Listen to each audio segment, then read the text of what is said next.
सुनो मसीहो, अगर खुदा में हो, मुझ में से मैं हटाओ। कई प्रभु के दासों को मैं बहुत ज्यादा पसंद करता हूं, मेरी आदत है लोगों के बारे में पढ़ना, लेकिन मैं आपको बताऊं, मैं जितना कैथरीन कुलमैन को ब्लेस्ड मानता हूं, मेरे को बहुत इन्फ्लुएंस किया उस बहन ने।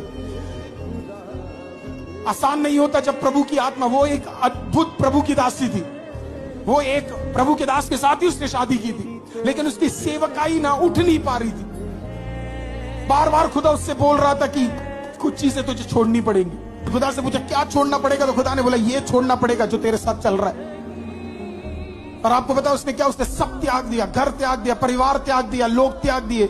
एक दिन गाड़ी में अपने पति के साथ जा रही थी, वही गाड़ी से बाहर निकली, बोला मैं जा रही हूं सेवा करने के लिए। एक दिन कहीं पर जाके सेवा कर रही थी, पोडियम पे खड़ी थी, प्रचार का टाइम था, तभी किसी ने आके उसको ऑर्गेनाइजर को बोला तुझे पता है ये और डिवोर्सी है। उस प्रभु के दास ने भरे मीटिंग में उसका मजाक उड़ाया और बोला कि निकल यहां से बाहर, हम तुझे यहां खड़े होकर प्रचार करने नहीं देंगे।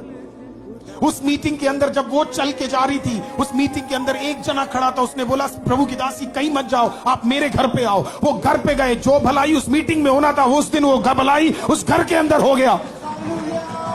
वो था प्रभु की दासी कैथरीन कुलमैन का मिनिस्ट्री का शुरुआत। उसके बाद ऐसा कोई अरीना नहीं, ऐसा कोई जगह नहीं। उनके बारे में बताया जाता है वो कभी भी वो एयरपोर्ट में नॉर्मल चल के जा नहीं सकती थी, जहां जहां वो जाती थी लोग गिरते थे।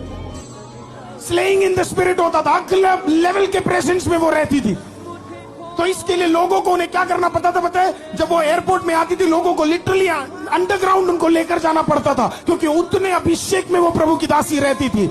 इसी के लिए गाने के शुरुआत में सी मी जीसस सी मी, किसी ने पूछा कैथरीन कुलमैन से इतना अभिषेक, इतना ताकत, इतना बल, इतना सामर्थ, इतने कार्य कैसे कर रहे हो? उसने कहा जब तक अपने आप को नहीं तोड़ोगे, जब तक हम में से मैं नहीं निकलूंगा, जब मैं में से मैं निकलेगा, मुझ में यीशु आएगा।